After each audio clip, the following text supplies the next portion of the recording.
Hey all, Scott here, and welcome back to another installment of Destroying My Credibility. This is Tales from the Backlog.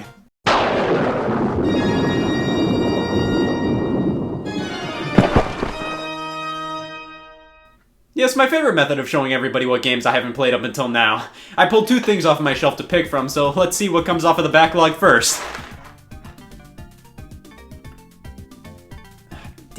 Yes, we return to the fabled backlog, games I own but just have been refusing to play for the longest time. I personally consider something to officially be in the backlog if I've owned it for a full month and haven't played it yet. Out of all the games in there, I have calculated the game that has spent the longest time in the backlog is Max Payne 3, so I decided to start playing Resident Evil 4. This is probably the game I own the most variations of that I haven't played, but why is that? Resident Evil 4 was always a game I wanted to play, but I was never eager to based on that fat little word under genre. I don't dislike horror in media, but it's just not my go-to genre of choice. It's just not something I need an overwhelming amount of in my life. I beat Rock and Roll Adventures, I'd rather not be horrified right now. However, I've always been interested in this game because Resi 4 has always been lauded as not only one of the best games on the GameCube, PlayStation 2, Wii, Xbox 360, PlayStation 3, PlayStation 4, Xbox One, or Nintendo Switch, but also as a critically acclaimed turning point in the Resident Evil franchise. It's a series of games that just rots in my backlog, so I might take a look at a few more of these things depending on how my time with 4 goes. I finally decided to start playing this one a few months back,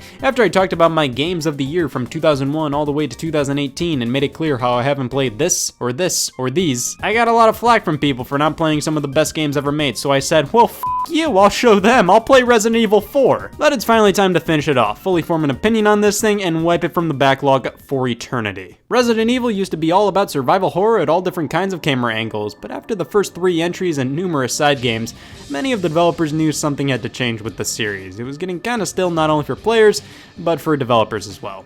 4 was in development for quite a long time, with multiple iterations of the game being started and then scrapped. The first version of Resi 4 created was such a departure from the series that they felt it wasn't right for it to carry the Resident Evil name, so instead of canceling it, they just reworked it into its own thing, which became Devil May Cry. The next couple of iterations were far closer to the Resident Evil 4 we know today, but featured different styles of gameplay, environments, and stories. Each version faced development problems, and by the time they started work on the final iteration, instead of focusing on how scary the game could be, they more so focused on how fun it could be. Couple that with a third-person perspective and more action-oriented gameplay, and we have ourselves a Resident Evil 4. Yeah, this was fairly different from the standard RE formula up to this point, but it still felt like a Resident Evil game. It had returning characters, and the horror element was still there. It seems every 3 of the numbered games in the mainline series, they change up the gameplay style, with 1 through 3 having fixed camera angles and focusing more so on survival horror, 4 through 6 being third person and being more action oriented, and 7 being first person and going back to pure survival horror. 4 was originally released only on the GameCube, one of the 5 games Capcom was touting as exclusives for the console, with 1 being cancelled, 1 released for the PlayStation 2 on release, 2 being released for the PlayStation 2 shortly after, and then 1 that remained a GameCube exclusive. Let's hear it for Capcom. You're trying to tell me this purple triangle is a lie? I mean, it's better this way for Resident Evil 4. This might just be one of the most accessible GameCube era games out there. You can play this thing on damn near anything. Yes, even the Zeebo system from Brazil.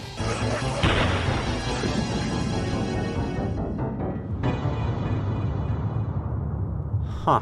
But the question is, which version should be the one I cut my teeth on? Well, I've been talking about Nintendo-related stuff a little too much lately. It's obviously the company I dig the most, but I still love talking games for the platforms from all the other guys. So while Resident Evil 4 was originally a Nintendo exclusive, we should probably throw some variety in there and talk about the game for something other than a stupid Nintendo console. So let's start playing Resident Evil 4.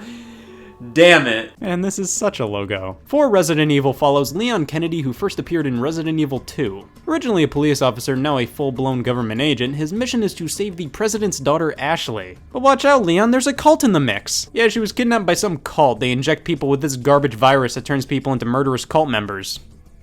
That's pretty much it. I mean, Leon and Ashley get the juice too. They're kidnapped and injected with the virus, but it has to simmer a bit in their bodies before they turn into that. The main goal here is to return home with Ashley while also removing the cult bugs from themselves, but that's not gonna be so simple with a 14-hour-long video game now, is it? I like RE4's plot. It's fun and keeps things moving. It's easily understandable, and while new characters and plot elements are thrown in there consistently, it never felt like too much and remained entertaining. It strikes a good balance between fucking ridiculous and oddly grounded. Who knew cult plots could be so fun? The main villain is Lord Sadler. He controls the minds of everybody here, but I will always consider Ramon Salazar to be my favorite. I want a plush of this guy. Graphically, this game holds up tremendously. It looks better than most people I see on the street. Animations are great now, but for a GameCube game, oh my god. Textures and the overall environments definitely aged the poorest, but by and large, this still looks good. And the voice acting is pretty decent as well.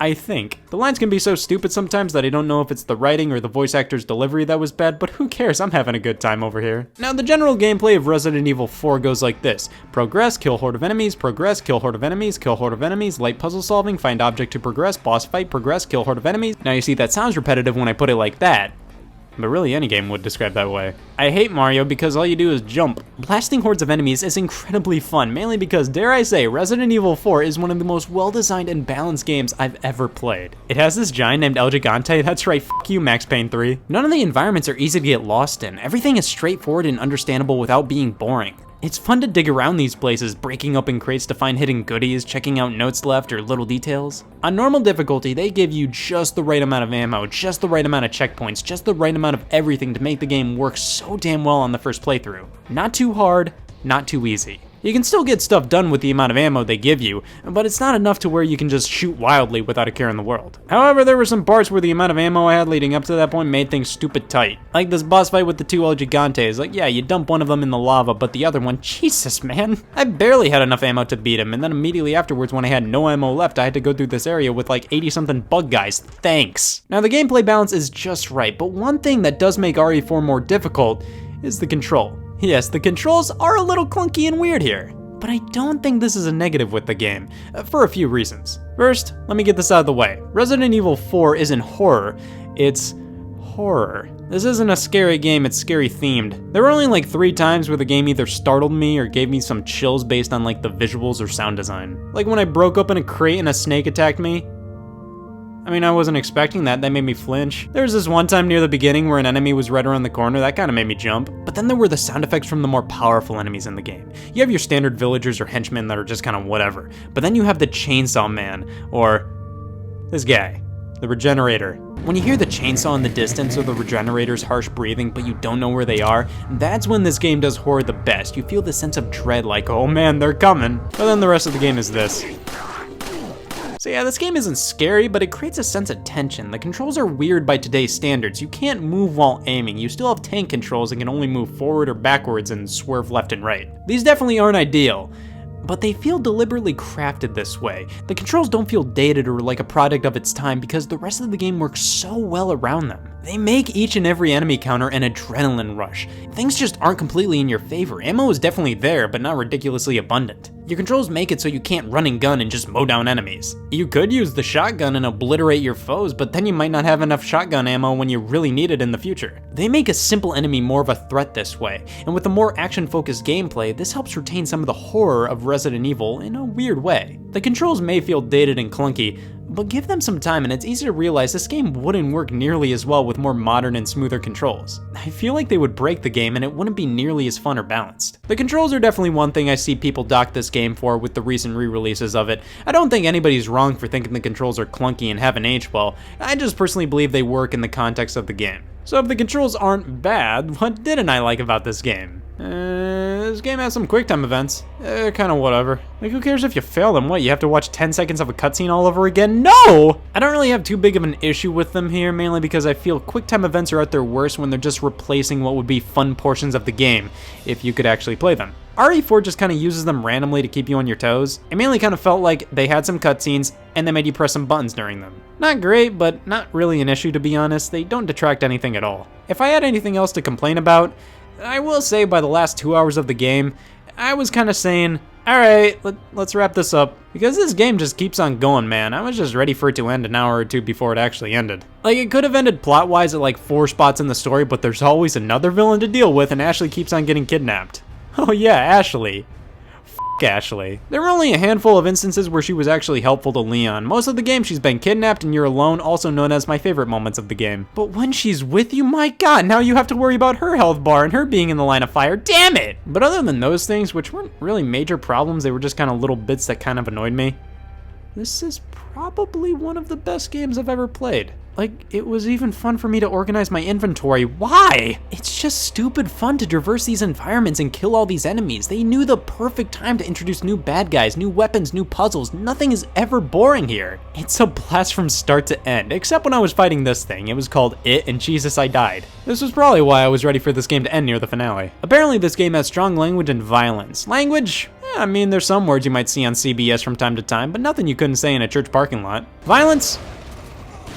Yeah, this left an impression on me. RE4 is available on so many different platforms, but I of course played the Wii edition. This controlled like a dream, which is weird for me to say since I was never a huge fan of Wii controls with shooters. It's probably because this is in third person and just the way this game works, it's just tailor-made for the Wii Remote's pointer. The unconventional controls were way easier for me to get used to since I was controlling them with an unconventional controller. Well, let's see how the PS4 version stacks up. Jesus, no thank you. Yeah, it's really hard for me to play this after playing Wii edition. I just can't do this game with a standard controller, man. I need the Wii Remote, or at the very least gyro aiming. At least everything is much clearer. This game cleans up very well. But it looks like they basically took the original game and just kind of put it in a higher resolution. A lot of these textures weren't made to be seen in 1080p, so in my opinion, the HD version looks clear, but the Wii version oddly feels less dated. With the PS4, you can see all the garbage textures.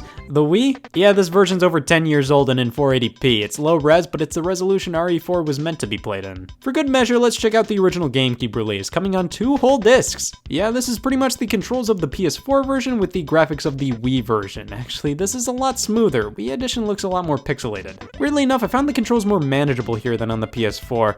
I guess my brain doesn't like playing this game with a modern controller. It just works best for me with an older one. I don't have the PS2 release, but I heard it's basically the GameCube one, but not as good graphically, with some bonus content thrown in there, which is also available in all the releases afterwards. You could also use a chainsaw controller to play this game. If you want to do that, be my fucking guest. So Resi 4 has been gutted from my backlog. I'm so happy I finally bit the bullet and played this one, because it turned out to be honestly one of the best games I've ever played. And next time I'm gonna beat a game from my backlog, I have no excuses to finally play Max Payne 3, so next time I'll be checking out Adventures of Dino Ricky on the NES. Finally, oh my god, now that's one thing I can finally cross off of my bucket list, finally playing Resident Evil 4. Now I can move on to my next one, holding a Sega Saturn. I can die now.